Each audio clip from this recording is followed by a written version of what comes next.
Okay, I did my presentation on Margaret Sanger. Who is she? Margaret Sanger was born Margaret Louise Higgins, September the 14th, 1879 to September the 6th, 1966, her death. Margaret Sanger was an American birth control activist.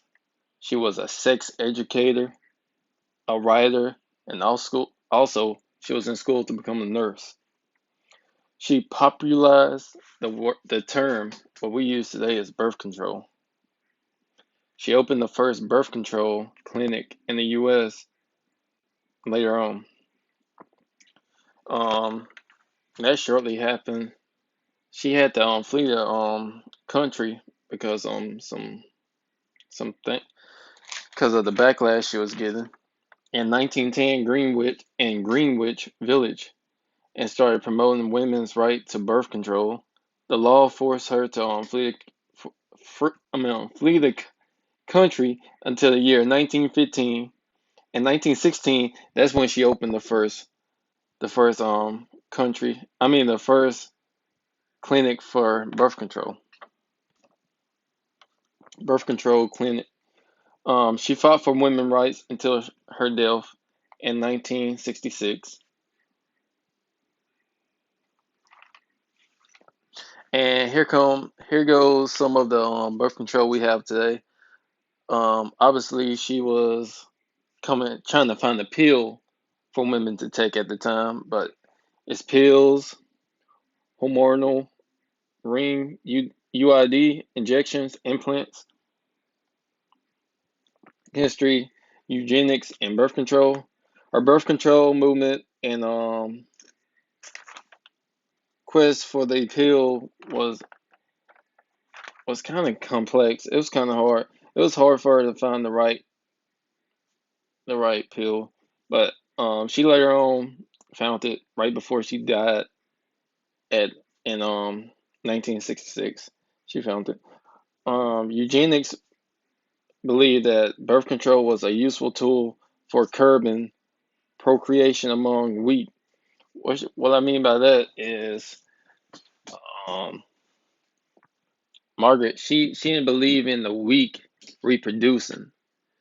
She wanted like the higher ups to reproduce. It was mainly like survival of the fittest. She saw the poor. She thought she was helping the poor out, but in reality, she really wasn't. She wanted the higher ups, like the rich, wealthy, the smart people, to reproduce their bloodline and their offsprings, while the poor sit there and don't reproduce and wouldn't live to see their offspring or anything. Her relationship with the eugenics movement was complex. It was kind of hard to understand. It was very hard to understand when reading it. Um, part part of it was strategic and like strategy and strategic, and the other part was ideology. What I mean by like ideology is like her thoughts, like mainly like she didn't believe like in the poor to reproduce compared to the higher ups, wealthy and all that. She saw like the poor was unfit for the for it. She really thought she was helping them out, but in reality she really wasn't.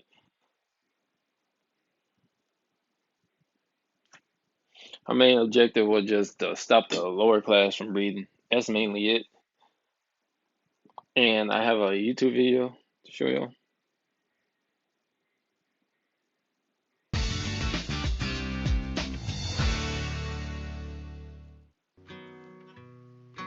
Margaret Sanger was the founder of the American reproductive rights movement. Margaret Sanger was born Margaret Higgins on September 14, 1879, in Corning, New York. She came from a very large Roman Catholic family, having 11 siblings. After attending college, she studied to become a nurse. Margaret Sanger was influenced by the experiences she had as a visiting nurse, where she met so many immigrant working mothers who were deeply impacted by unwanted pregnancies and forced, often botched miscarriages. Most people attribute Sanger's interest in birth control to seeing what her mother went through. She had a total of 18 pregnancies. Her mother ultimately died at age 40 of tuberculosis. Margaret married William Sanger in 1902 and moved to Greenwich Village, New York City a few years later. There she began her life's work advocating for birth control while also raising a family of 3 children. Margaret Sanger came of age during the period of the Comstock Act. This was a statute that made it illegal to discuss, distribute materials, or provide women with anything related to birth control or contraception. Sanger thought that the best way to change the law was to break the law. She launched the Woman Rebel, which promoted birth control, collecting the attention of the U.S. government, which immediately indicted her for publishing obscene materials. Instead of risking 20 years in prison, she flew the country and went into exile in England. Sanger spent 1 year in England and returned to the United States in 1915 when the charges against her were dropped. A year later, she opened America's first birth control clinic in Brooklyn.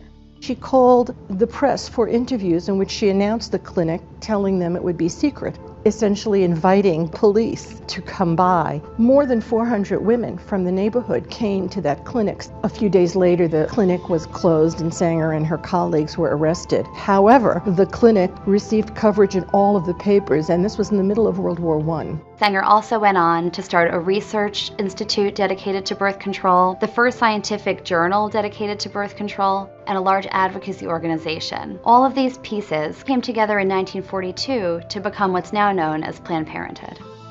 Sanger was deeply committed to finding a pill to help women control unwanted pregnancies.